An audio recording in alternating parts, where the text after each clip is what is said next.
les passages là. Si c'est toujours bien de se... Voilà, il faut que ça se meut. Et comme l'apôtre Pierre dit, je ne cesse jamais de vous rappeler ces choses, car elles vous sont salutaires. Dans Éphésiens chapitre 5, quelqu'un peut lire, on a dit du verset 22 à 24.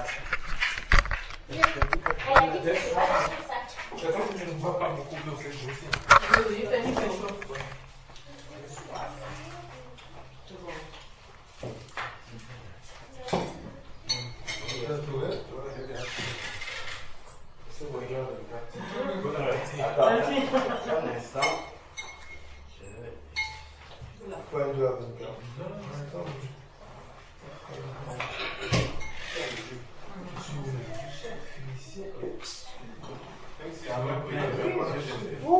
Alléluia. J'entends déjà des alléluia là. Alors quelqu'un peut lire Éphésiens 5, verset 22 à 24. Je lis la parole du Seigneur. Femmes, soyez soumises chacune à vos maris comme au Seigneur, car le mari est le chef de la femme, comme Christ est le chef de l'Église, qui est son corps et dont il est le sauveur. Comme l'Église se soumet au Christ, que les femmes se soumettent en tout chacune à son mari. Amen. Amen.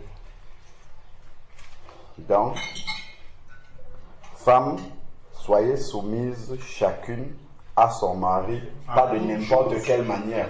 Comme au Seigneur. Oui, on va arrêter là. Comme au Seigneur.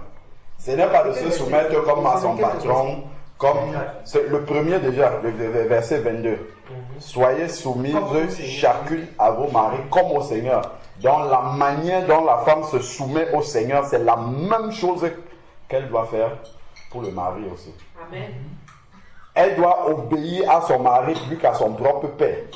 Ce n'est pas cette soumission-là que le Seigneur demande au père, hein, à l'oncle, à la tante, mais au mari, c'est quelque chose de particulier. Parce que Christ a pris aussi l'image du mariage pour identifier la relation de Christ avec son Église. C'est par rapport à ça. C'est pour ça. Donc, femmes, soyez soumises chacune à son mari comme au Seigneur. Pourquoi? Car le mari est le chef de la femme, de la même manière que Christ est le chef de l'Église. Donc, si la femme désobéit à son mari, c'est qu'elle approuve que l'Église désobéisse à Christ. Or, pour que l'Église marche bien, une Église ne peut pas bien marcher si elle n'est pas soumise à Christ. Et d'ailleurs, c'est ce qu'on voit là partout. C'est parce qu'il n'y a pas de soumission à Christ qu'il y a beaucoup de désordre dans l'Église. Donc, ensuite, maintenant, il est dit, car le mari est le chef de la femme, comme Christ est le chef de l'Église, qui est son corps et dont il est le sauveur. Verset 24, c'est celui que Ruben disait tout à l'heure. Comme l'Église se soumet à Christ, que les femmes se soumettent non pas en certaines choses à leur mari, mais en toutes choses chacune à son mari. Là où ça peut poser un vrai problème. Oui. Là où ça peut poser un vrai problème, c'est le cas que je prenais tout à l'heure. Enfin, c'est l'exemple, je parlais juste de la différence de niveau intellectuel. Mais on peut voir aussi le cas d'une femme qui est convertie et qui a un mari qui n'est pas converti. Ça peut poser des sérieux problèmes. En toute chose, ça peut poser des vrais problèmes. Parce que ce n'est pas le mari converti seulement. Le mari, c'est le mari pour lui, pour Dieu. Même si ton mari est inconverti, tu dois lui être soumis, sauf s'il te demande d'aller pécher. Parce que la parole de Dieu dit comme au Seigneur, et le Seigneur ne te demandera jamais d'aller commettre un péché.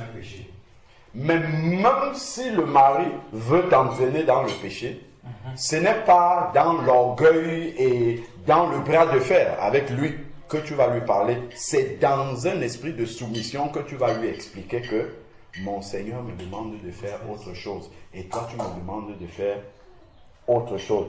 Comme le Seigneur dit, si tu ne hais ton père, ta mère, tes enfants, ta femme, ton mari, si tu ne les aimes pas, si tu ne m'aimes pas plus que, tu n'es pas digne d'être mon disciple, c'est ça qu'elle va appliquer. Mais toujours dans la soumission. Donc, ça ne sera pas dans un bras de fer qu'elle va venir faire avec son mari. Ça, c'est, voilà, merci pour le mot. C'est avec sagesse qu'elle doit lui expliquer que, en fait, ce que tu me demandes, je te dois de l'obéissance, mais ce que tu me demandes, c'est contraire à ma foi. Donc, voilà, si tu me demandais autre chose, il n'y a pas de problème, mais je vais venir sur le mari après. Allons dans 1 Pierre. Nous allons voir là où c'est tellement fort. Alors, 1 Pierre chapitre 3. 1 Pierre chapitre 3.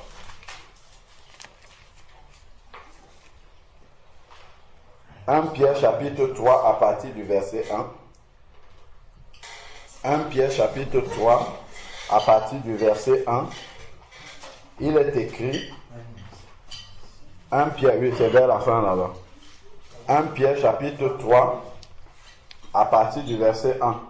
Tu as vu? C'est vers la fin.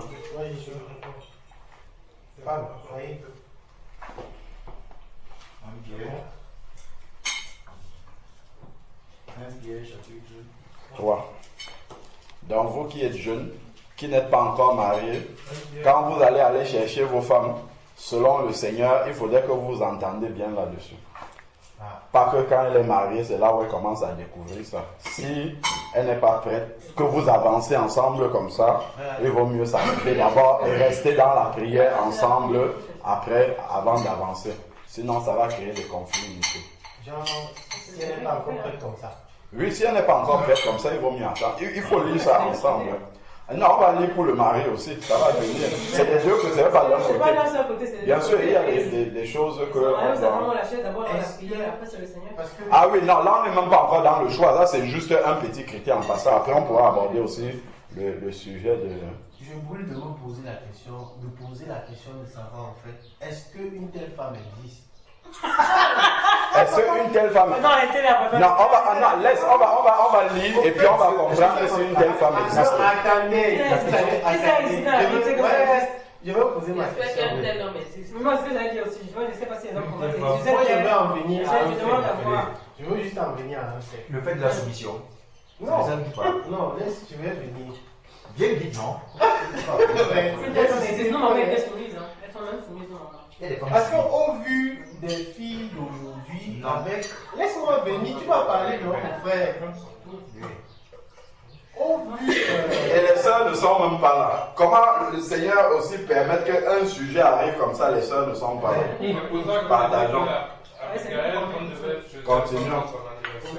Non, on va amener ça aussi quand les sœurs seront là. Comme ça, elles pourront poser des questions. Comment se débat la femme après? À part Karine qui est là, les autres sœurs ne sont pas là pour les témoignages. Et même l'autre frère. Parce que vraiment, c'est grave. C'est très grave. Et même dans. Ça dit. Et puis même les sœurs là, elles sont bizarres, hein. Vous les voyez comme ça. Non, attendez, Exprime toi, mon frère. Oui, il faut dire. Parce que aujourd'hui, il y a cette sorte de. Elles sont. C'est-à-dire les sœurs, elles ont une allure. Une encablure du genre. Je dirais jézabélique. Merci. Les sœurs ont. Quand tu auras ta femme et que tu vas te marier, appelle-moi. Non, laissez qu'à pour parler. Elles sont vraiment mieux par cela. Cette allure-là. Et même dans leur fait des gestes, leur façon de parler, elles ne savent pas que les frères observent. Et ils voient, ils classent. Parce qu'à chaque fois, oui, nous entre les frères aussi, nous on parle entre nous. On voit, on observe et on classe. On passe à autre chose, ainsi de suite. C'est très difficile parce que vraiment, je me pose la question, d'où ma question de savoir, avec ce que nous voyons là. Nous sommes en train de voir. Pire encore, parfois, la femme qui paraît parfois pieuse et tout ça. Mais quand tu essaies un peu d'aller, ça dit, tu essaies un peu de la fréquenter un peu, un peu plus. Mais tu te rends compte que finalement, on est où? C'est le cinéma. Qu'est-ce qui se passe? Parce que tu reviens encore, tu te dis, hey. Donc c'est comme ça. Donc, c'est d'où ma question. Et je veux. Bon, vous allez trouver ça extra. Non, j'ai déjà compris, ils vont me répondre. Si quelqu'un rencontre une telle fille, en tout cas, si quelqu'un connaît une sœur qui veut se marier et qui est sérieuse, bon, moi je suis là. C'était une introduction. Si tu as une sœur qui veut se marier, Même les sérieux. si tu as, oui, qui est sérieux, que tu vois que ça peut aller là, mais il faut d'abord là. Il faut d'abord montrer la photo que je vois ici, ça peut, parce qu'il ne faut pas qu'elle soit frustrée aussi, parce que ça peut ne pas aller à Non, on va continuer le partage et après on va arriver ça, c'est dessus. mon annonce. Oui, Donc, si ça vient, je vais faire une liste. Viens pour quitter la piscine. Il ne faut pas lui dire. Il faut juste que je voie un peu. À dire ça, il dit que bon, ça peut aller ou bien ça ne peut pas. Parce qu'il ne faut pas qu'elle soit dérangée ou bien parce que. Mais ça va aller un peu dans ton sens. En fait, c'est humblement un bien aimé. Vraiment, c'est humblement. Où que vous soyez, vous connaissez une soeur qui veut se marier et tout. Moi, je suis là. Je suis libre. Faut pas... Et une autre chose, il y a des soeurs qui mettent des voiles. Il y a aussi des frères qui mettent des voiles. Parce que, en assemblée, tu vas voir un frère avec une soeur, ils sont là. Tu te dis que non. Toi qui voulais bien te lancer, tu te dis que non. Là où ils sont là, je ne vais pas jouer l'argent du diable. Je ne vais pas m'immiscer là-dedans. Et des frères aussi qui embarquent des soeurs comme s'il y avait déjà quelque chose de sérieux, alors qu'en réalité, il n'y a rien. C'est des voiles. Et des soeurs qui se permettent aussi de mettre des alliances. Parce que moi, quand je vois, bon, moi je parle par rapport à moi personnellement. Quand je vois une soeur avec une alliance, c'est bon. Ça y est, même si elle est la plus belle, ouais, il y a il faut aborder la soeur. Non, jamais. En tout cas, moi, quand je vois une alliance semblable au mariage, je vois un frère qui est un peu trop accosté avec une soeur. Tu ne cherches plus. C'est bon, je sens qu'il y a quelque chose qui est en train de se tisser. Tu laisses. Et parfois, c'est le pire, c'est que parfois, on se rend compte qu'il y avait en réalité, ils appellent ça communion fraternelle, il faut le dire. Parce qu'il y a des soeurs, à un moment donné, moi-même, j'ai arrêté ça. Parce que tu es en train de marcher tranquillement avec une soeur, elle te tient par le bras, genre. Mais c'est affectueusement, non? C'est pas qu'elle fait. Tu veux le juger? Je juge ça. C'est affectueusement, elle te tient par le bras et tout ça, machin. Tu vois? Et même la soeur qui s'intéressait peut-être à toi, voir que non, tu es déjà pris et tout ça. Non, il faut des limites, hein, parce que la parole de Dieu parle aussi de ça.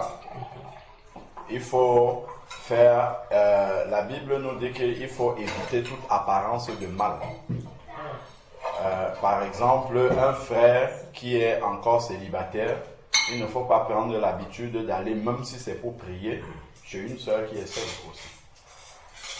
C'est des limites qu'il faut mettre. Si on part chez la sœur, tu prends un deuxième frère ou tu prends une autre sœur, vous allez, c'est la sagesse, voilà. Pour éviter des mauvaises interprétations. Voilà, ça évite des quiproquos, des personnes, des tentations, oui, des mauvaises interprétations. Donc même si ce n'est pas le mal, même s'il n'y a rien, mais le Seigneur dit d'éviter toute apparence de mal, parce que le malin va s'en servir pour ébruiter. Donc si tu es là, tu es marié ou célibataire, une sœur commence à s'approcher, à avoir des gestes déplacés, il faut recadrer ça net toi-même. Il faut la recadrer et lui dire non, ma sœur, ce n'est pas comme ça. On est dans la communion fraternelle, mais il faut éviter la familiarité. Il faut mettre les barrières. Donc, on partage des choses, ainsi de suite, mais il faut bien que l'on sache que elle, c'est ma femme, il peut avoir des gestes, voilà, d'affection entre nous, c'est clair pour tout le monde. Oui, mais c'est deux personnes qui ne sont pas du tout mariées, tout ça, il faut éviter même que les frères puissent soupçonner quelque chose. Si vous êtes fiancés, par contre, il faut l'annoncer à l'assemblée, que l'on sache qu'il y a quelque chose qui est en cours. Et ce n'est pas seulement entre vous, on va arriver aussi là-dedans. Parce que le véritable mariage devant Dieu, ce n'est pas de porter la longue robe blanche et partir à l'église. Le vrai mariage biblique devant Dieu, c'est le mariage devant les parents. C'est une fête des parents, en fait. La Bible dit, ce sont les parents qui donnent leur fille en mariage. L'homme quittera son père et sa mère, pas quittera son pasteur, quittera son père et sa mère et s'attachera à sa femme et ils deviendront une seule chair. Donc le véritable mariage devant Dieu, c'est ce que nous on appelle en Afrique le mariage coutumier. C'est ça qui est le mariage devant Dieu. Parce que Dieu a donné l'autorité. Le Seigneur a donné l'autorité aux parents, son autorité. Il a délégué cela au Père pour donner la bénédiction à ses enfants. Dieu lui-même, le premier mariage qui a été célébré, c'était celui d'Adam et Ève. Donc quand Dieu a créé Ève en la sortant de la côte de la femme, il était le père d'Adam, il était la mère d'Adam et il jouait le rôle de père de Ève et de mère de Ève. Donc, et c'est lui qui a célébré ce mariage-là. Et après ça, on voit que tous les autres mariages, ce sont toujours les parents. Vous prenez Genèse 24. Ce sont les parents qui marient leurs enfants. Toujours. Jamais un homme de Dieu ne célèbre un mariage dans la parole de Dieu. Donc, le mariage selon Dieu, la bénédiction de Dieu, c'est quand les deux, vous venez là devant les parents, vous dites, papa, maman, on voulait s'engager ensemble, les parents donnent leur bénédiction, le mariage est scellé devant Dieu.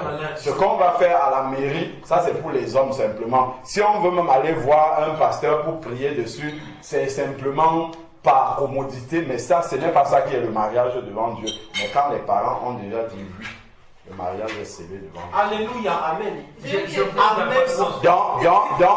Donc, dès que les bien-aimés commencent à ce qu'on appelle fiançailles là, à se rapprocher, s'ils sont sérieux et qu'ils ont prié et qu'ils veulent s'engager, ils informent les parents. Comme ça, la main de Dieu est déjà là-dessus et on peut l'annoncer à l'assemblée que voilà, c'est juste une question de date. Donc, les choses sont claires devant les frères et sœurs. Donc, il n'y a pas d'ambiguïté par rapport à certaines choses. C'est pour éviter aussi l'apparence du mal. Voilà. Ouais. Oui, frère, Patrick. Je bouille d'impatience. Donc, le sujet. Oui, Patrick. Oui, je lis en ce moment Corinthiens. Oui. On parlait du mariage. Et puis il a donné un peu son exemple. En fait, il a parlé de comment il concevait le mariage, l'apôtre Paul. Et il y a un passage qui est dans 1 Corinthiens 7, à partir du verset 29. Et je n'ai pas compris en fait ce qu'il voulait dire ici.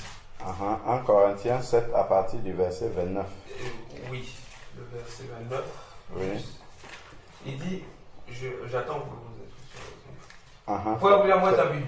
C'est bon. C'est Bible. J'avais d'abord pris une de tes Bibles. La Bible était ici au balcon. Donc c'est là. Ah oui, si, c'est Cafon qui a fait celle-là. 1 Corinthiens 7, verset 29. Verset 29. Il dit, je lis la parole du Seigneur, il dit, voici ce que je dis, frère, le temps est court. Désormais que ceux qui ont une femme soient comme s'ils n'en avaient pas. Après on dit ceux qui pleurent comme s'ils ne pleuraient pas, ceux qui se réjouissent comme s'ils ne se réjouissaient pas, ceux qui achètent comme s'ils ne possédaient pas. Mais moi c'est sur le fait de ceux qui avaient une femme comme s'ils n'en avaient pas. Qu'est-ce que ça? J'ai une explication la mienne, mais je ne sais pas si c'est la bonne. Pour moi je me dis, est-ce que c'est parce que tu dois mettre le Seigneur en priorité. Quand tu es avec une femme, il y a certaines limites que tu dois avoir avec elle pour que ton rapport avec le Seigneur ne change pas ou bien ne soit pas bousculé. Voilà, c'est un peu comme ça que moi aussi je comprends. Dans le sens en fait où il ne faudrait pas que le fait que tu sois marié soit une pierre d'achoppement pour le ministère que le Seigneur a pour toi. Donc il ne faut pas privilégier ta femme par rapport au travail que le Seigneur te demande de faire. Il faut arriver à concilier les deux de manière sage en mettant le Seigneur toujours en priorité. Donc en fait c'est ça. Parce que certaines personnes peuvent venir dans le Seigneur avec l'intérêt de trouver une femme dans le Seigneur. Et une fois qu'ils ont trouvé cette femme-là, ils oublient tout. Tu vois, Dieu devient secondaire dans sa vie et puis va privilégier plus voilà, ses relations avec son épouse, et il va plus se donner là-dedans plutôt que vraiment de mettre Dieu au centre de toutes choses. Voilà. Donc c'est un peu Il par faut rapport trouver un juste milieu. voilà, le Seigneur doit équilibré, être tout à à fait. la guerre. Ok. Tout à fait. C'est ça. Amen. Amen. Bon, revenons dans 1 Pierre 3, c'est là que nous étions. Après, s'il y a d'autres questions. Dans 1 Pierre chapitre 3, on était au verset 1, on parlait de la soumission. Ouais. Vous de même, femmes, soyez soumises à votre mari. Il y a aussi un travail que Dieu veut faire au travers de la soumission de la femme, afin que, même si quelques-uns n'obéissent pas à la parole, ils soient gagnés sans parole par la conduite de leur femme. Donc en fait, la femme n'a pas à venir parler et dire Dieu a dit ça, Dieu ainsi de suite. Elle doit vivre la parole de Dieu, même si son mari n'est pas converti. Il ne faut pas qu'elle commence à lui balancer les versets.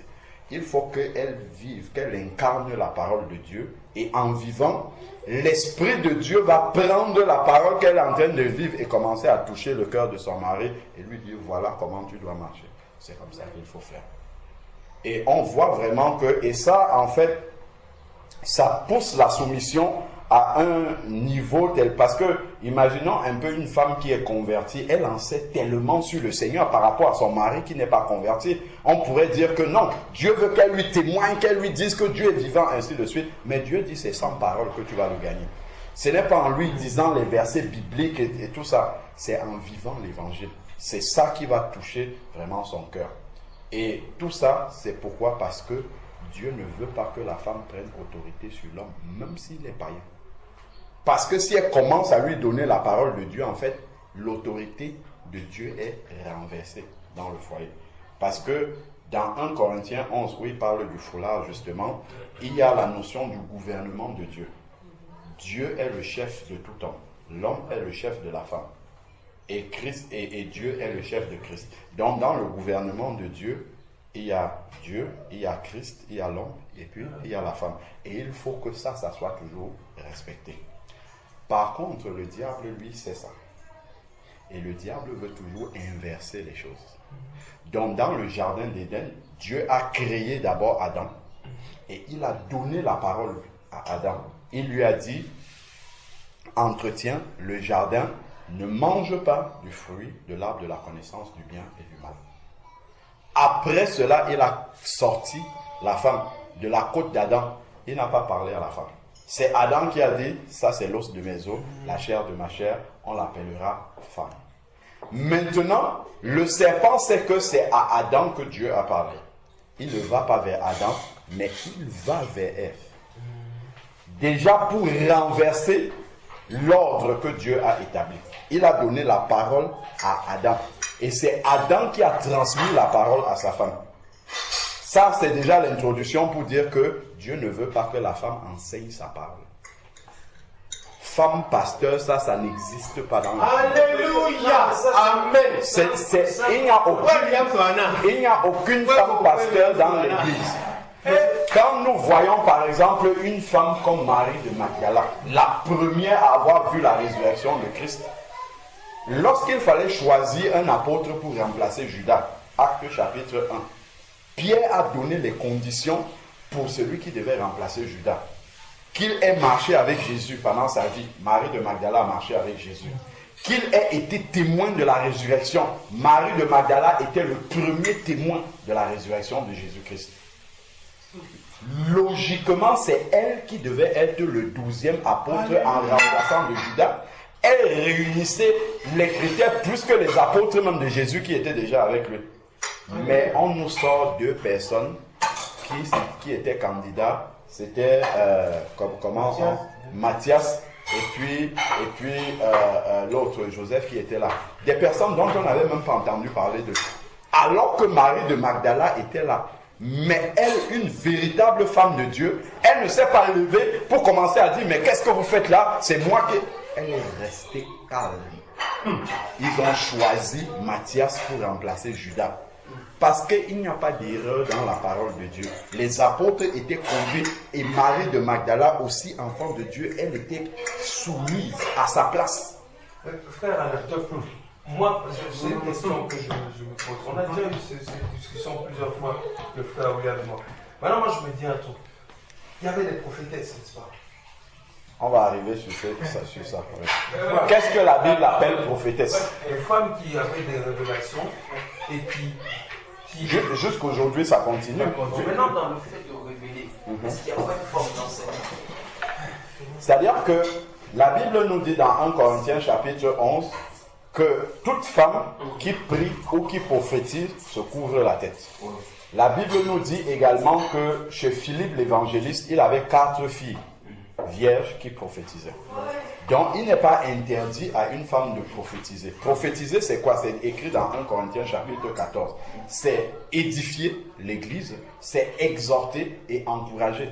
Donc, une femme peut se lever dans l'assemblée et quand on parle d'enseignement, c'est quoi l'enseignement? C'est commencer à décortiquer les Écritures. Je prends la Bible et comme nous sommes en train de le faire là, il est écrit dans tel passage ceci, et ça veut dire ça, c'est relié à tel autre verset, ça c'est l'enseignement de la parole de Dieu. On peut prendre un passage pour fortifier. Par contre, l'édification, mes frères et sœurs, le Seigneur m'a encouragé cette semaine-ci à ce que nous demeurions dans la foi. Voici le verset qu'il m'a donné. Il m'a donné 1 Corinthiens, je ne sais pas, 14, verset 13. Elle lit ce verset, elle s'arrête là. Le Seigneur m'a interpellé sur ce verset-là et il m'a dit qu'il faut que nous demeurions dans la foi. L'exhortation, c'est quoi? C'est encourager l'Église du Seigneur à obéir à la parole de Dieu. C'est tout. Ce n'est pas commencer à expliquer. Si elle commence à expliquer, ça c'est autre chose. Là, elle n'est plus... La définition de prophétiser, Oui, prophétiser, c'est dans 1 Corinthiens. On peut lire 1 Corinthiens chapitre 14, on peut lire ça ensemble. 1 Corinthiens chapitre 14, et la femme est appelée à prophétiser dans l'église, il n'y a pas de problème. 1 Corinthiens chapitre 14, verset 3, il est écrit... 1 Corinthiens 14, verset 3, celui qui prophétise au contraire parle aux hommes, les édifie, les exhorte et les console. Simplement. Les sœurs elles ont vraiment des capacités à consoler parce qu'elles sont patientes, elles observent la souffrance des autres, elles ont cette grâce-là. C'est ça, une femme prophétesse selon ce que tu es en train de dire, ce sont ces grâces-là. Et ce sont des sœurs qui sont dans l'église, qui observent. Elles vont voir, quand je vois par exemple Jules venir aujourd'hui, frère, je trouve que tu es triste, mais notre Dieu est vivant. Ne te laisse pas ébranler par la vie. Le Seigneur est vivant. On va prier ensemble. Le Seigneur va faire. C'est ça en fait les prophéties dont le Seigneur parle. Mais maintenant, venir comme ça devant les gens, ouvrir la parole de Dieu et dire, aujourd'hui on va méditer sur 1 Corinthiens 12. Il est écrit ceci, ça c'est relié aussi à ça. Non. Comment dans la parole de Dieu, il y a 66 livres là, aucune femme n'a écrit aucun livre des 66, c'est une erreur. Jésus est venu sur la terre, il a choisi 12 apôtres, il n'y avait aucune femme, c'est une erreur? Pas du tout. Tous les prophètes qui existent dans la parole de Dieu, Ésaïe, Ézéchiel, Agé, vous avez entendu qu'il y a une femme prophétesse au sens où on l'entend là, ou qui a reçu... Tous les prophètes de la parole de Dieu, on dit toujours, la parole du Seigneur lui fut annoncée ainsi. Donc il a reçu vraiment un appel en fait de Dieu pour aller parler devant le peuple d'Israël. Mais les femmes ne recevaient pas ça. Elles ne recevaient pas un appel pour aller parler devant le... Non, c'est que dans une situation donnée, le Seigneur peut donner une parole de sagesse à une femme. Lui dit par exemple que dans cette situation que le peuple traverse, la solution c'est ça. Et elle va venir donner cette parole-là et retourner tout de suite à sa place. C'est ce que Dieu fait avec Marie de Magdala lors de la résurrection de Jésus. On peut lire là dans Matthieu 28, vous allez voir ce qui s'est passé. Le matin de la résurrection, les femmes sont arrivées au tombeau, elles n'ont pas vu le corps de Jésus. Elles ont couru, elles ont appelé Pierre et Jean. Ils sont venus, ils ont vu, ils sont repartis. Le Seigneur l'a fait exprès. Mais Marie de Magdala qui aimait tellement le Seigneur, elle est restée à regarder comme ça dans le tombeau. C'est dans Jean chapitre 19. Elle ne voit pas. Et c'est là où elle entend Marie derrière elle. C'est Jésus qui était là. Et elle reconnaît, le Seigneur lui dit, je ne sais plus trop ce qu'il a dit. Marie, voilà, qui cherches-tu? Pourquoi pleures-tu? On a enlevé mon Seigneur. Et quand il a dit Marie, elle a dit Rabbi, elle a reconnu que c'était Jésus. Jésus va lui dire une chose importante. Va dire à mes frères de me retrouver en Galilée. Pourtant, il aurait pu dire à ces femmes-là, allez faire de toutes les nations des disciples, ainsi de suite. Mais ce n'est pas elle qui l'a dit ça. Va dire à mes frères de me retrouver en Galilée. Et les 11 disciples, on va lire les versets, et ce sont les 11 disciples, Judas était mort déjà, 11 frères, les 11 hommes, c'est eux qui se sont retrouvés en Galilée devant le Seigneur, et c'est à eux que le Seigneur a dit, allez faire de toutes les nations des disciples. Parce que pour faire un disciple, il faut l'enseignement. Une femme ne peut pas faire un vrai disciple. Elle va être limitée à un moment. Elle peut, comme dans Jean chapitre 4, la Samaritaine, elle est partie rencontrer les gens sur le marché, et puis sur la place publique. Elle leur dit, j'ai rencontré un homme qui m'a dit tout ce que j'ai fait. Donc elle a partagé son témoignage. Et les gens ont été tellement touchés, ils sont venus maintenant écouter la parole de Dieu que Jésus donnait, et ils ont été convertis. De la même manière, les sœurs aujourd'hui sont appelées à partager leur témoignage avec les gens, à gagner les âmes au Seigneur, mais pas en prêchant la parole, puisque même déjà le mari, le Seigneur dit de ne pas lui prêcher la parole de Dieu.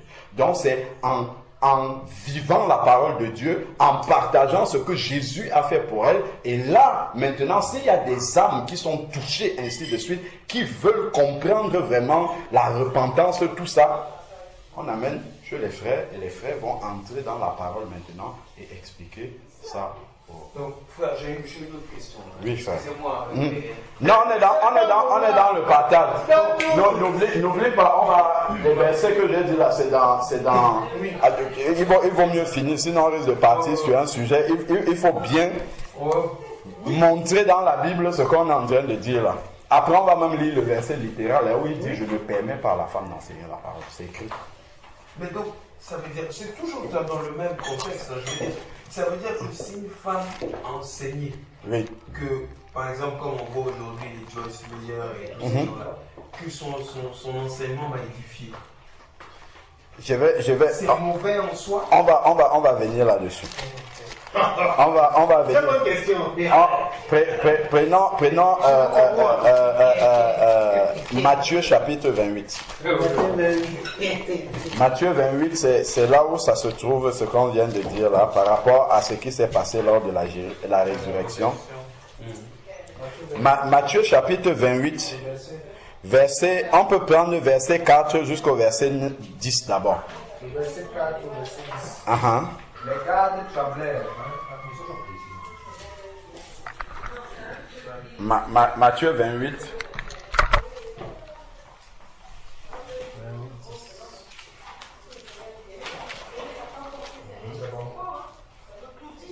En fait, le problème, hein, William, Capo, ce que tu étais en train de dire tout à l'heure par rapport au fait que les sœurs soient un peu... Le problème aussi vient vraiment des frères qui enseignent la parole de Dieu. Les frères même sont corrompus par le siècle présent. Les frères sont corrompus. Ce que nous sommes en train de partager là, les pasteurs ont peur de prêcher dessus. Soit ils ne connaissent pas, soit ils ont peur de prêcher là-dessus. Il faut prêcher comme le Seigneur dit. Mais il avait des parties là que il faut équilibrer et dire les choses telles qu'elles sont. Il ne faut pas, quand on dit femmes soyez soumises, on dit mais ça c'est rétrograde, ça c'est les choses d'avant. Non, la parole de Dieu ne change pas. Mais chacun a sa place. De l'autre côté, le Seigneur va dire, Marie, aimez vos femmes comme Christ a aimé l'Église jusqu'à donner sa vie. Donc le mari en fait doit porter la croix dans le foyer. C'est lui qui doit subir, qui se sacrifie. Voilà, le ministère du mari dans le foyer, c'est de se sacrifier. Si tu vois les choses ne vont pas, c'est toi qui dois porter ce fardeau-là. Donc le modèle de Christ qu'il doit montrer est plus difficile que la soumission de la femme. Donc, et c'est comme ça qu'il faut équilibrer les choses pour que chacun prenne sa place dans le foyer. En fait, prenne sa place même dans l'église, puisque après ça déteint dans l'église. Puisque déjà, on ne prêche pas que la femme doit être à sa place dans le foyer. Donc forcément, elle arrive dans l'église aussi, elle prend la place qui ne lui revient pas. Beaucoup de cas comme ça. On voit, dans toutes les églises que tu vois, tu as vu, on te dit à Jérusalem, c'était Jacques qui conduisait l'église. Là-bas, c'était Paul. À Babylone, c'était Pierre. À Éphèse, c'était Jean. Est-ce que tu as vu quelque part, on t'a dit qu'une femme...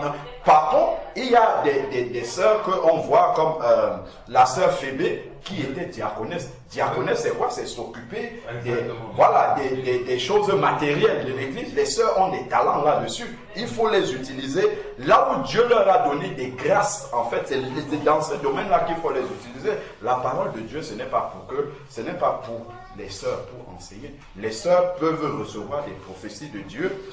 Et quand une sœur donne une prophétie, un frère va peut-être recevoir un enseignement de Dieu par rapport à la prophétie de la sœur et commencer à décoller. Nous, c'est déjà arrivé beaucoup de fois. L'enseignement sur la femme, nous, on l'a compris. C'est une sœur qui a amené ça dans l'assemblée.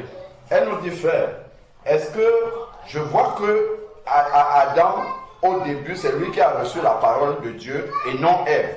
Et quand Dieu vient maintenant pour amener le jugement parce qu'ils ont mangé le fruit de l'arbre défendu, Dieu commence d'abord par dire à Adam, parce que tu as écouté la voix de ta femme et que tu as fait ce que je t'avais interdit, alors tu vas souffrir, la terre sera maudite, ainsi de suite. Est-ce que ce n'est pas par rapport à ça? C'est là que nous on a commencé à méditer maintenant et le Seigneur nous a éclairé par rapport à ça. Et là on est venu avec l'enseignement maintenant dans l'assemblée. Pourtant c'est parti d'une sœur. Si la sœur était venue de manière orgueilleuse et dit, bon, Dieu m'a révélé que la femme ne doit pas enseigner ou bien doit enseigner, c'est ceci, elle serait en dehors de la volonté du Seigneur. Maintenant, pour attaquer ce que tu es en train de dire, après on va lire les versets, Dieu en fait a une œuvre à accomplir. Quel que soit l'instrument qui est là, Dieu va l'utiliser. On le voit lorsque le prophète Balaam voulait aller maudire le peuple d'Israël. Dieu a parlé, c'était un vrai prophète de Dieu, a parlé à Balaam par un âne. S'il faut que Dieu t'amène à la conversion par si c'est un âne qui est à côté de toi, Dieu va l'utiliser. Donc une femme qui se lève pour prêcher l'évangile, si Dieu veut sauver les gens, Dieu va l'utiliser pour toucher les cœurs. Ce n'est pas un problème. Les gens vont recevoir Christ, ils vont être sauvés. Elle peut faire des miracles, prêcher. Et prêcher la parole de Dieu, ce n'est pas une question de capacité. Les femmes ont il y a des femmes qui ont les capacités, l'éloquence, la révélation, tout ce qu'il faut. Mais Dieu ne leur a pas donné l'autorité spirituelle pour faire ça. Pour prêcher la parole de Dieu, il faut avoir le mandat de Dieu pour le faire. Il faut avoir l'autorité de Dieu. Il faut avoir l'autorisation du Seigneur pour pouvoir prêcher son évangile et être dans sa volonté. Donc si une femme, Joyce Meyer ou toutes les autres là, se mettent à prêcher, les gens vont être touchés parce que Dieu lui veut sauver les gens. Peu importe l'instrument qu'il utilise. Dieu peut même utiliser un païen pour sauver les personnes. Ce n'est pas un problème pour Dieu. Parce que Dieu veut que tous les hommes soient sauvés. C'est écrit dans 1 Timothée chapitre 2. Dieu demande d'intercéder parce que Dieu veut que tous les hommes soient sauvés. Sans exception. Donc si une femme se lève pour prêcher, ce n'est pas parce que c'est une femme qui prêche que Dieu ne va pas toucher les gens. Dieu va toucher, Dieu va sauver, il va amener les âmes à Christ. Sans aucun problème. Mais alors, il est écrit là, dans Matthieu chapitre 12, verset 48. Celui qui aura connu la volonté de son maître sans la faire sera fouetté d'un grand nombre de coups. Celui qui ne l'aura pas connu sera fouetté d'un moins grand nombre de coups. Qu'est-ce qui va... C'est Matthieu 12, verset 48. Qu'est-ce qui va se passer avec ces femmes-là? C'est qu'à la fin maintenant, quand elles auront prêché, elles auront gagné les nations à Christ, le Seigneur va toujours s'arranger à leur montrer dans la parole de Dieu 1 Timothée chapitre 2 versets 12 à 13. Je ne permets pas à la femme d'enseigner la parole de Dieu. Le Seigneur va leur montrer ça. 1 Timothée 2, 12 à 13. Oui, lis ça comme ça, au moins tu liras toi-même dans la parole de Dieu que nous ne sommes pas en train de raconter des choses comme ça là qui viennent de 1 Timothée chapitre 2 verset 11 à verset 14. Timothée là c'est après Corinthiens. Après, oui, c'est vers la fin là. Après Thessaloniciens. Voilà, 1 Timothée chapitre 2 verset 11 au verset 14. 1 Timothée 2. Oui, verset 11 au verset 14.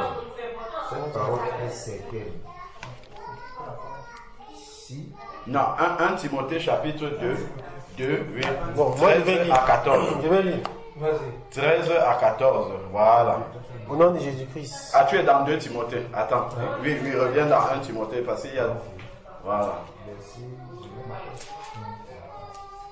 Chapitre 2. Voilà. À partir du verset 11. Donc, je vais lire. Oui, Capon. Au nom de Jésus-Christ. Alors, que la femme écoute l'instruction en silence avec une entière soumission. Je ne permets pas à la femme d'enseigner, ni de prendre l'autorité sur l'homme, mais elle doit demeurer dans le silence. Car Adam a été formé le premier, Ève ensuite. Et ce n'est pas Adam qui a été séduit, c'est la femme qui, séduite, s'est rendue coupable de transgression.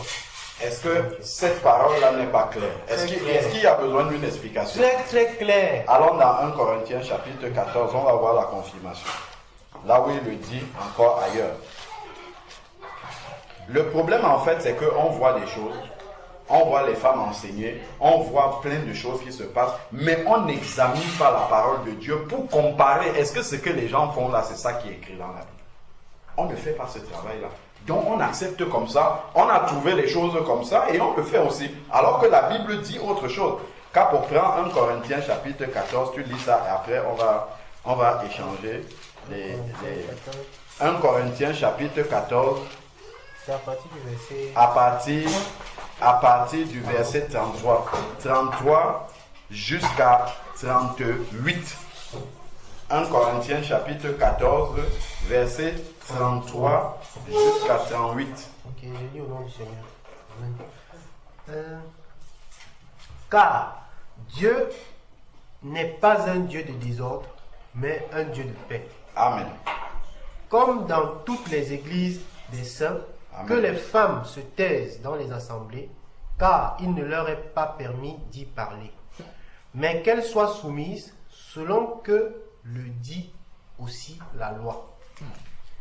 Si elles veulent s'instruire sur quelque chose, qu'elles interrogent leur mari à la maison, car il est malséant à une femme de parler dans l'église. Est-ce de chez vous que la parole de Dieu est sortie, ou est-ce à vous seul qu'elle est parvenue? Si quelqu'un croit être prophète ou inspiré, qu'il reconnaisse que ce que je vous écris est un commandement du Seigneur. Amen. Regarde, c'est un commandement de Dieu. Ce n'est pas quelque chose avec lequel on discute.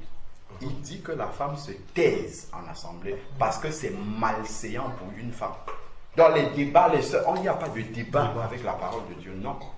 Une sœur, si on lui donne la parole dans l'église, peut dire ce que, la manière, si elle a une question, elle peut poser, mais venir prendre la parole de Dieu, commencer à décortiquer. Le Seigneur dit c'est malséant. Même si les hommes applaudissent, même si la question c'est qu'est-ce que Dieu dit de tout ça? Ce que Dieu dit, c'est ce qui est écrit dans sa parole.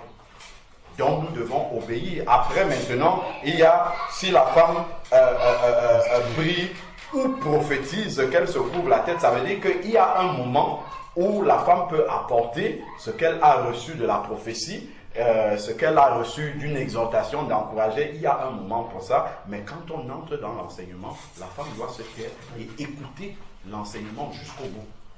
Sans commencer à dire, moi je pense ceci, moi je... Non, il n'y a pas de ça. Mais ça veut dire que c'est grave ce qui se Mais, passe à l'heure actuelle. frère, voilà ce qui est écrit. Nous sommes en train de Non, mais parce qu'en fait, moi, en fait, il y a un truc, en fait, je vais vous dire. Sous cette leçon-là, il y a un point que je n'arrivais pas à dissocier. Parce que je comprends, la parole dit la femme doit enseigner. Après, d'un côté, il y a les femmes qui avaient les prophéties. Il y avait les prophétesses Anne. Donc, elles avaient un poids quand même au sein de l'église. Et je me dis, quand tu as une prophétie quelque part, tu enseignes un peu aux gens. Donc, c'est nuancé là. Je t'avais dit ça, non? Je n'arrivais pas vraiment. Je me disais, on a vu la définition de la prophétie. Oui. C'est édifier, exhorter et consoler. Donc, c'est encourager. En gros, c'est ça. Les sœurs peuvent encourager. Quand on nous parle de Anne la prophétesse, on nous dit que Anne, depuis que son mari était décédé, elle était dans le temple, dans les jeûnes et prières. C'était ça qu'on appelait prophétesse pour Anne. Elle était dans les jeûnes et prières. Et dans ces jeûnes et prières, Dieu lui révélait des choses, comme la venue du Messie. Et donc, elle disait simplement aux gens, Dieu m'a annoncé que le Messie vient. Ça, c'est pas un enseignement, ça. Tu vois, l'enseignement, c'est quand tu commences, tu prends un verset, tu le décortiques, tu relis à l'autre verset, et il faut qu'elle reconnaisse sa place. Quand nous voyons l'une des femmes, en tout cas moi, qui m'a le plus marqué dans le Nouveau Testament, c'est Marie de Magdala. C'est une femme qui a eu une révélation extra, même Marie, la mère de Jésus. La Bible nous dit toujours que quand elle voyait se passer les choses, Dieu le lui avait révélé, mais elle gardait ces choses-là dans son cœur. C'est ce que la Bible dit. Donc, la femme doit faire confiance au Seigneur de ce que si elle vit la parole de Dieu, les gens vont se convertir. Marie de Magdala, elle n'a presque pas parlé dans le Nouveau Testament, mais tout son village s'est converti juste par sa manière d'être. Le jour où Jésus vient pour ressusciter Lazare, on voit d'abord que sa sœur Marthe, là c'est dans Jean 11, va partir à la rencontre de Jésus. Jésus lui dit, ton frère va ressusciter. Elle dit, je sais qu'il va ressusciter au dernier jour. Il lui dit, je te dis, je suis la résurrection et la vie. Mais elle n'a pas insisté, elle est repartie. Mais quand Marie est venue, elle est tombée aux pieds de Jésus. Quand Marie s'est levée de la maison du deuil, tout le monde l'a suivie.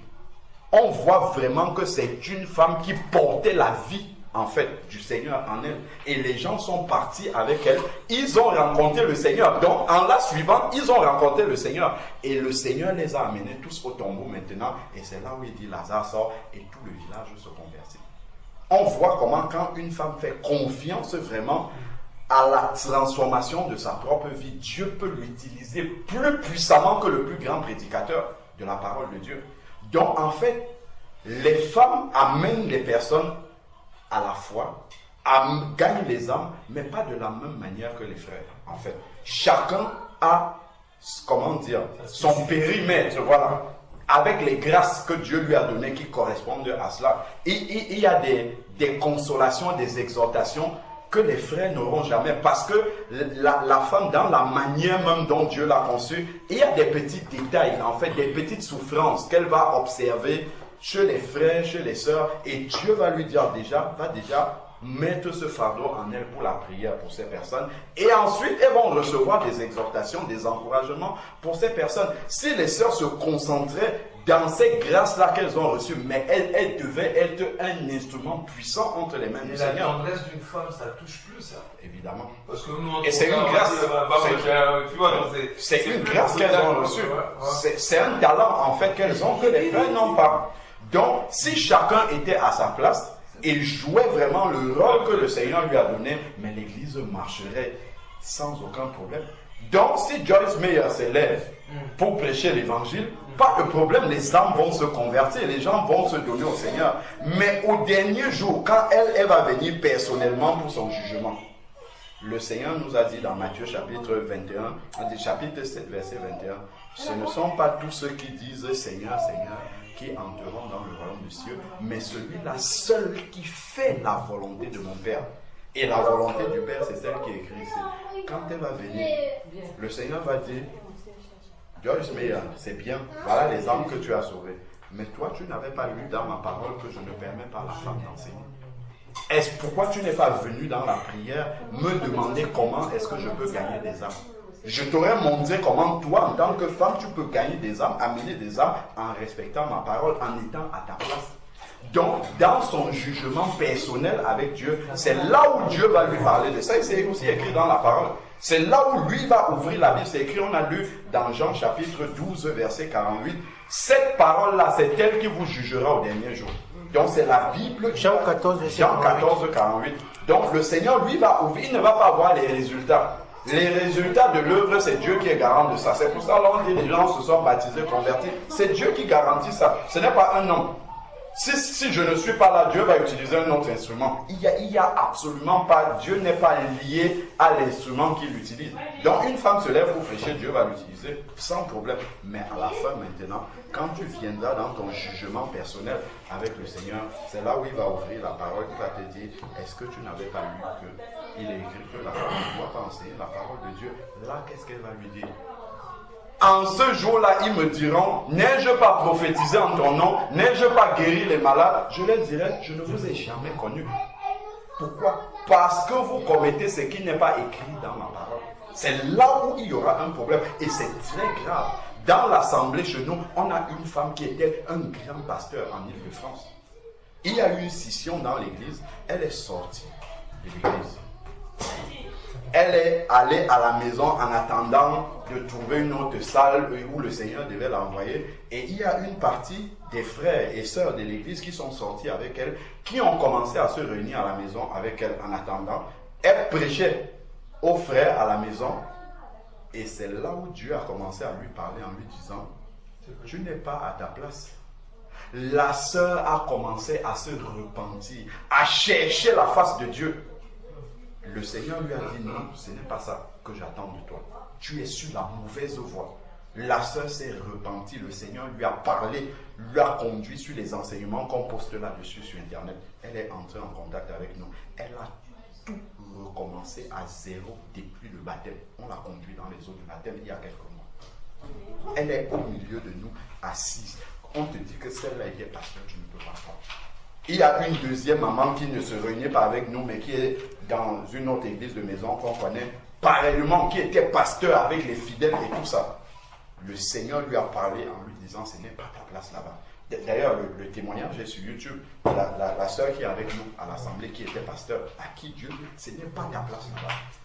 Elle est sortie, elle a eu des combats, des personnes qui voulaient la, mais non, tu es notre pasteur, notre ceci. Elle dit non, le Seigneur m'a dit, ce n'est pas ça. Je ne suis pas en ma place.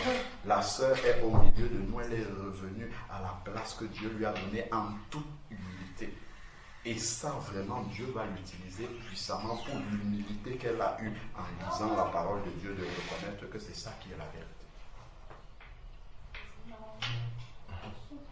Parfois, l'orgueil de l'homme, même quand il lit comme ça, il va dire, ah, on va alors faire comment, on a déjà commencé comme ça et tout. Non, on peut s'arrêter. Au 21e siècle. Oui, la femme, les choses changent. La Bible nous dit qu'on n'a rien à rajouter là, on n'a rien à retrancher. Elle est comme elle est là. Et elle traverse les siècles, mais en étant toujours la même chose. La Bible ne s'adapte pas. C'est aux hommes de s'adapter à la Bible. La Bible ne s'adapte pas à l'évolution du siècle présent. Non, la Bible, elle reste toujours pareille. Donc, et ça, ce sont des messages qui font peur. Et ça fait peur. Pourquoi? Parce qu'il y a les questions d'argent derrière aussi. Ah oui. Prêcher des messages comme ça, les gens vont partir, il n'y a plus de 10 000, il n'y a plus de ceci, et les gens ne pourront plus payer les loyers. Mais quand l'église marche comme le Seigneur veut, comme on a vu dans la parole se réunir dans la maison, si vous partez vous tous ici, William va toujours payer son loyer, non? C'est pas un problème.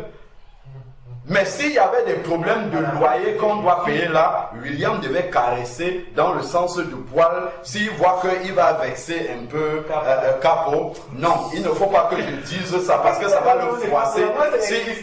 S'il sort maintenant, il va partir avec sa dîme, il va partir avec ses offrandes, on aura des problèmes de loyer. Donc on commence à caresser dans le sens du poil. On ne veut pas aborder certains sujets parce qu'il y a peut-être des sœurs qui sont là, qui donnent beaucoup à l'église, ainsi de de suite. Mais quand on se réunit dans le modèle du Seigneur, il n'y a pas d'état d'âme. On prêche la vérité. Si quelqu'un n'est pas content, il part. Même le Seigneur Jésus dans Jean chapitre 6, il a dit, celui qui ne mange pas mon corps et ne boit pas mon sang ne peut pas me suivre. Les gens ont dit, c'est ça la vérité, c'est ça la parole de Dieu, c'est trop dur. Le Seigneur se tourne, il regarde ses propres disciples, il dit, et vous aussi, vous ne partez pas avec les autres. C'est là où Pierre va dire, où irons-nous?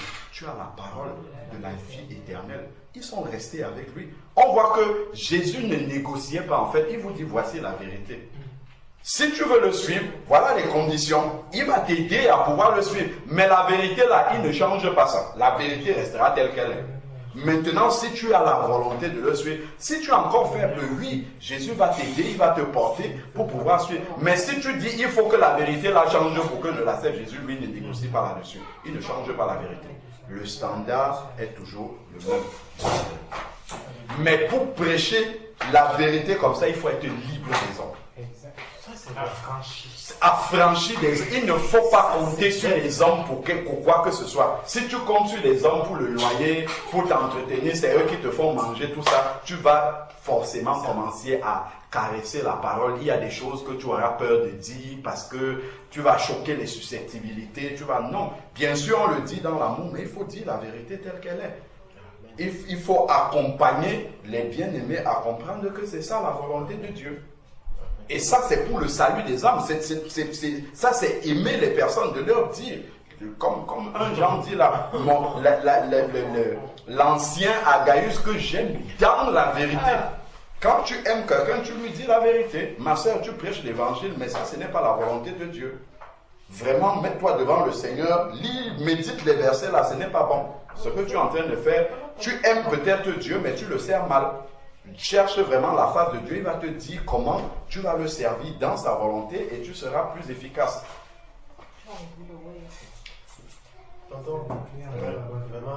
C'était Matthieu 28, hein, je n'ai pas oublié. C'était là où Jésus a rencontré les femmes. Allez, oui, voilà, c'est Jules qui avait commencé à lire ça, Matthieu 28, on a seulement dérivé. Matthieu 28, on avait dit du verset 4 au verset 10. Sinon, on va seulement rester dans les commentaires et ne pas mettre les versets dessus. Matthieu 28, 4 à 10. Oui, 4 à 10. Les gardes tremblaient de peur, ils devinrent comme morts. Mais l'ange prit la parole et dit aux femmes, pour vous, ne craignez pas, car je sais que vous cherchez Jésus qui a été crucifié. Il n'est point ici, il est ressuscité. Comme il l'avait dit, venez voyez le lieu où il était couché et allez promptement dire à ses disciples qu'il est ressuscité des morts. Et voici, il vous précède en Galilée, c'est là que vous le verrez. Voici, je vous l'ai dit, grande joie. Verset 8. Elles s'éloignèrent promptement du sépulcre avec crainte et avec une grande joie. Et elles coururent porter la nouvelle aux disciples. Et voici Jésus vint à leur rencontre et dit, je vous salue. Elles s'approchèrent pour saisir ses pieds et elles l'adorèrent. Alors Jésus leur dit, ne craignez pas. Allez dire à mes frères. Allez dire à qui? À mes frères. Amen. De se rendre en Galilée, c'est là qu'ils me verront. Ce n'est pas à mes soeurs, c'est à mes frères. Verset, on prend maintenant verset 16 au verset 20. Verset 16 à 20. Les 11 disciples allaient en Galilée. Ce sont les 11 hommes, dont les 12 moins Judas. Oui. Sur la montagne que Jésus leur avait désignée, quand ils le virent, ils l'adorèrent. Mais quelques-uns eurent des doutes. Jésus s'étant approché, leur parla ainsi. Tout pouvoir m'a été donné dans le ciel et sur la terre. Allez, faites de toutes les nations des disciples, les baptisant au nom du Père, du Fils et du Saint-Esprit. Et enseignez-leur à observer tout ce que je vous ai prescrit. Et voici, je suis avec vous tous les jours jusqu'à la fin du monde. Amen. Ça, c'est un ordre qui a été donné aux 11 hommes, frères. Il a rencontré les femmes avant, il aurait pu leur dire ça, mais il ne leur a pas dit ça. il a demandé d'appeler les 11 disciples hommes. C'est à eux qu'il a dit, allez, faites de toutes les nations des disciples. C'est-à-dire, allez leur annoncer la repentance. Parce que ce sont les frères qui doivent annoncer. Parce que dans la repentance, il y a l'enseignement. Quelqu'un peut donner le témoignage de sa repentance, mais ça, ce n'est pas l'enseignement sur la repentance. Donc, les frères vont poser les bases de l'enseignement sur la repentance.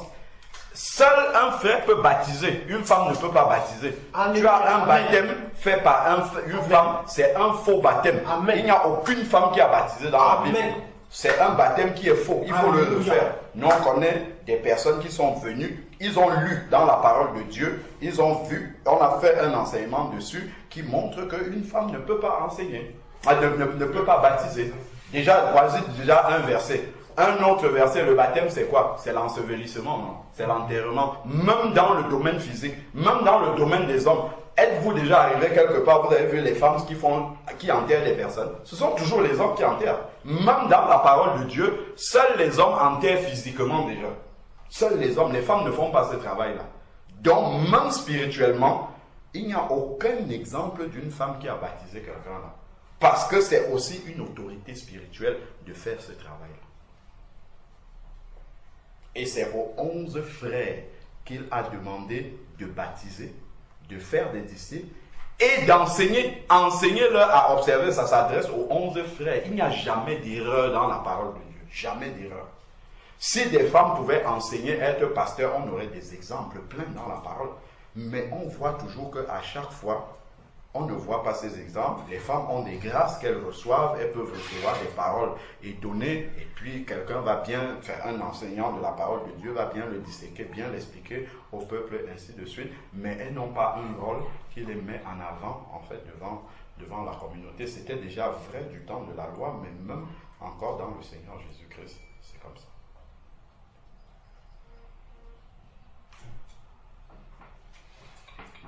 Alléluia. Amen. C'est du travail, hein. On a tellement perverti l'évangile aujourd'hui. Surtout, vraiment, je brûle pour ce témoignage, pour nous encourager. Moi, je m'appelle Endris Phoebe Gatchussi. On m'appelait Guillaume. Mais sauf que Guillaume, on ne l'a pas mis dans l'acte de naissance. Longtemps, et pour ceux qui me connaissent un peu plus, je n'avais jamais lu cette parole. Je ne l'avais jamais lue. Mais j'étais toujours convaincu de ce que... Et peut-être si d'aucuns qui me fréquentent souvent ici peuvent s'en souvenir, peut-être.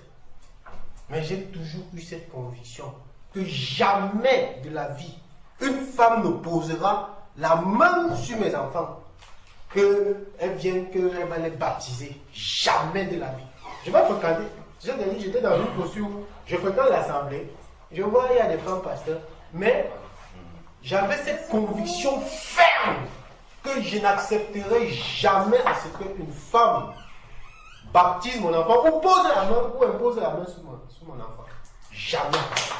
Vous aurez beau faire ça, mais moi, j'ai cette... Et je n'avais jamais lu ça dans la parole de Dieu. Il y a plusieurs exemples comme ça. C'est-à-dire que je n'ai pas encore lu ça quelque part, mais je sais que ça ne tient pas. Ce n'est pas ça. Et aujourd'hui, gloire à Dieu. Je crois que c'est vraiment, frère, votre voyage ici, avec toute la famille, avec votre famille, vraiment, je ne sais pas. Que Dieu seul qui sait comment ouvrir les écluses des cieux, Amen, sache comment vous bénir dans son infinie richesse, dans son infinie abondance au nom de Jésus-Christ. Amen. Parce que aujourd'hui, après tant d'années, c'est la manifestation réelle de la conviction. Parce que à un moment donné, je me dis, la Bible dit, l'esprit de vérité vous enseignera toutes choses. Amen. Et j'ai été souvent dans une assemblée où, bon, voilà, on dit non, celui-là, qu'est-ce qu'il connaît de la parole? Moi, je n'ai jamais lu, et je le redis encore, je n'ai jamais lu la Bible de l'Apocalypse, de la Genèse à l'Apocalypse. Jamais. Mais je sais une chose, c'est que quand on est dans le vrai n'a pas de déséquilibre. Le vrai est parfait. Amen. Et quand tu as le vrai, toi-même tu es en harmonie avec le vrai, tu es à l'aise, il n'y a pas de déséquilibre. Et ces convictions-là, il y en a plusieurs.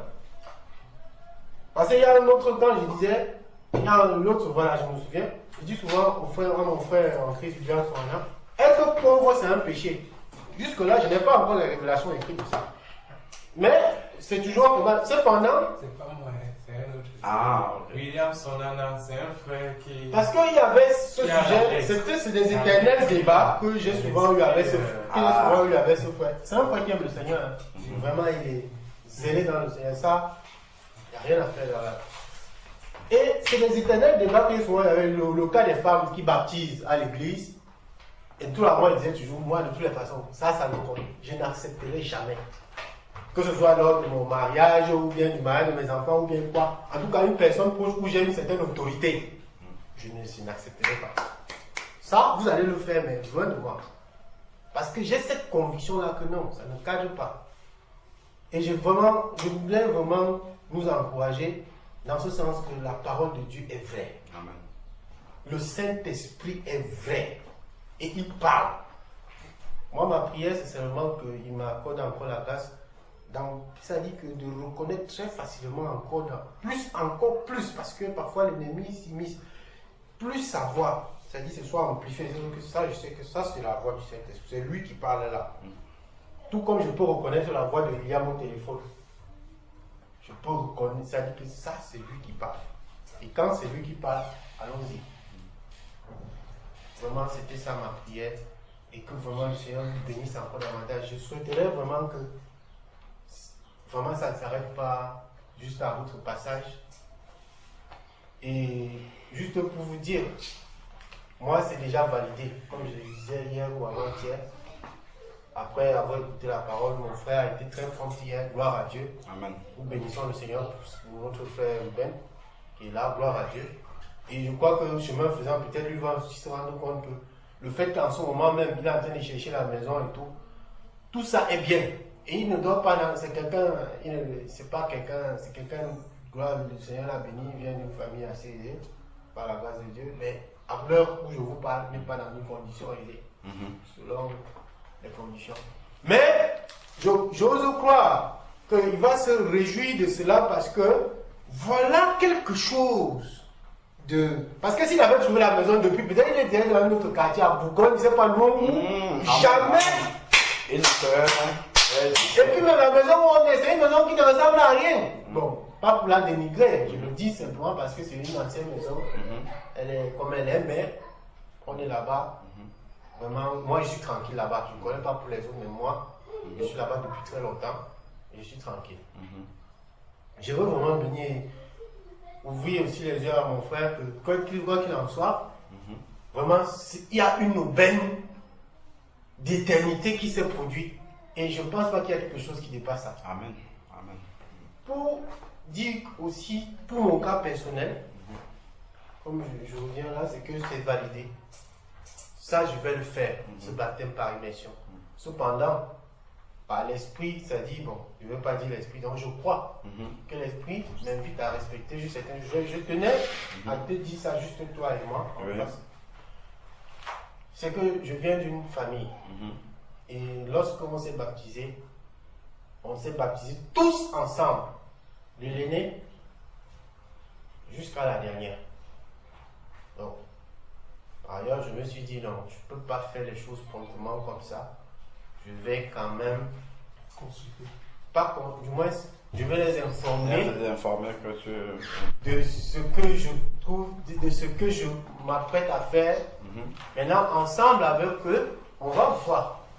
Si on va la refaire tous ensemble encore, ce que je souhaite, ou bien de toutes les façons, je vais m'avancer. Parce que c'est le cas. Je vais m'avancer, mais je souhaite que, parce que l'union, parce que en y pensant, celui qui ne rassemble pas divise. Et nous devons faire très attention, parce que eux aussi, c'est déjà des grands garçons qui ont des responsabilités et tout. Ce ne sont pas des gens dupes, ce ne sont pas des gens, même si on l'a fait quand on était encore Enfant. Enfant, on va le dire comme ça. Sinon plus jeune. Donc juste comme pour dire, j'ai tenu vraiment à le dire. Mais là, bon, sur le coup, je le dis comme ça vraiment pour dire que votre passage ici, que le Seigneur, que cette bénédiction surabonde infiniment, éternellement au nom de Jésus-Christ. Amen. Amen. Amen. Que les bénédictions sur vous, votre progéniture, c'est drôle parce que c'est frère Cabo, soit infini et à jamais au nom de Jésus-Christ. Amen. Amen. Amen. Je suis là je vais dire que c'est le Seigneur qui m'a amené à être là aujourd'hui. Mais pour le peu de temps qu'on a eu à échanger, je partage pleinement la vie de mon frère Cabo. Toutes les questions que j'avais, toutes les préoccupations que j'avais ces derniers temps, là je me sens plus soulagé. Amen. Et je me rappelle qu'avec le frère William, il y a un moment, on était tous dans le livre des actes. Au même moment, on était tous focalisés sur ça. J'étais venu avec un passage, tu te rappelles, on avait partagé ici, avec les filles. Oui, à la passage. On avait partagé, et au même moment, on avait tous ce besoin de revenir à la parole. Mais avec l'exemple des actes. Amen. Des apôtres, oui. Et c'était simultané, c'est-à-dire, on était tous dans le oui, il faut qu'on revienne à ça. Frère Alain, tu as parlé tout à l'heure, par exemple, du partage, de la manière dont on devait s'entraider. On était tous unanimes. C'est la vision qu'on avait il y a à peine un mois. Un peu plus. Un peu plus, un mois et demi, 2 mois. Et là, on pratique, en fait. Toi, tu reviens avec ça. Les fondements. Les fondements de l'Église primitive. Parce qu'elle n'a pas changé. Exactement. Je crois, sans te couper, je crois que même quand le Seigneur fait des reproches aux 7 églises d'Apocalypse, ce sont des églises qui ont gardé ce modèle, mais qui se sont déroutées par des comportements qui n'ont pas plu au Seigneur. Et le Seigneur était juste en train de les recadrer, chacun. C'est un peu ça, oui. Donc, en fait, pour continuer avec ce exemple, c'est l'exemple type qui nous est venu. Et on s'est dit, c'est de cette manière-là qu'on doit fonctionner les uns envers les autres, prier les uns pour les autres, se soutenir financièrement, se retrouver, faire des repas. Et là aujourd'hui, je viens parce que ça fait un moment que je ne venais plus à la cellule, dû à un léger différend avec mon frère William. Il me fallait un certain temps de réflexion parce que je ne me retrouvais plus. J'avais besoin de comprendre, est-ce que je fais ça pour mon succès personnel, pour qu'on dise pas où, je le fais pour le Seigneur. Amen. Parce qu'à un moment donné, quand lui et moi on a eu des échanges, on ne s'est pas compris sur beaucoup de choses. Et subtilement, il y a des pensées orgueilleuses qui se sont mises en place. Et moi, de mon côté, je cherchais à justifier certains trucs. Le Seigneur m'avait révélé depuis longtemps que lui dit, retourne là-bas. Mais je luttais contre ça parce que je me disais, oui, mais quand même, mais comment pas les trucs qui n'ont pas lieu d'être, j'ai envie de venir après. Je me dis, mais pourquoi il a dit ça? Du coup, je ne faisais rien. Bon, toujours est-il qu'il m'a fallu ce temps de réflexion pour me dire, je sers Dieu, je ne sers pas moi. Je ne fais pas les choses pour toi. Je fais ça pour Dieu. Tout ce qui m'est révélé, c'est la vérité du Seigneur et par amour du Seigneur. Il me fallait ce temps-là. Je rends grâce à Dieu aujourd'hui. Je suis là, je suis de retour. Et le peu de temps qu'on a pu passer, que toi tu sois, que tu nous aies parlé encore pendant le trajet, l'exemple de l'Église, ça me fortifie. Et Amen. je rends grâce, je rends gloire à Dieu. Amen. Gloire au Seigneur. Je rends gloire au Seigneur. Amen.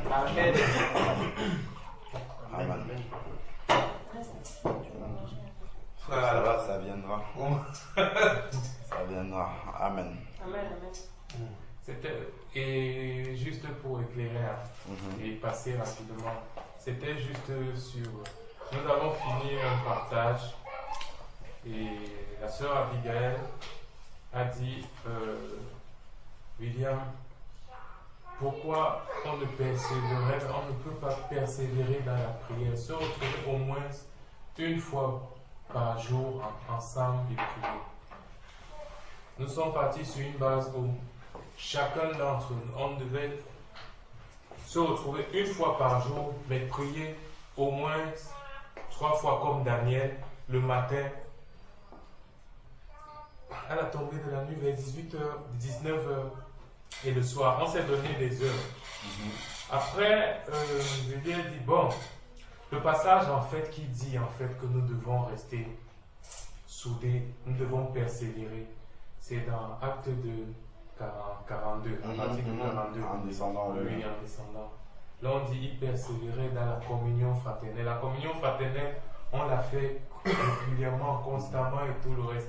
Dans l'enseignement des apôtres, ça, le Seigneur nous fait grâce. Mais on ne se retrouve pas, parce qu'on suivait un canevas de l'église, après, on s'est totalement, moi je me suis totalement, je ne l'ai même pas dit au fait que nous ne suivons plus. Nous ne suivons plus le canevas.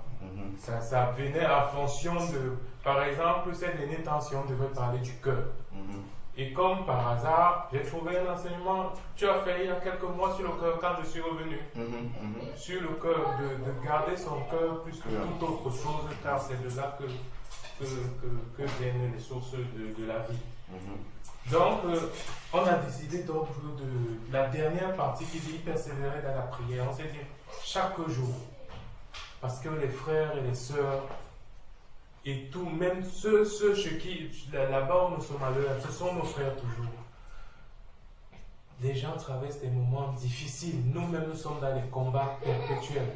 Donc on s'est dit, de 19h à 20h, on va prier.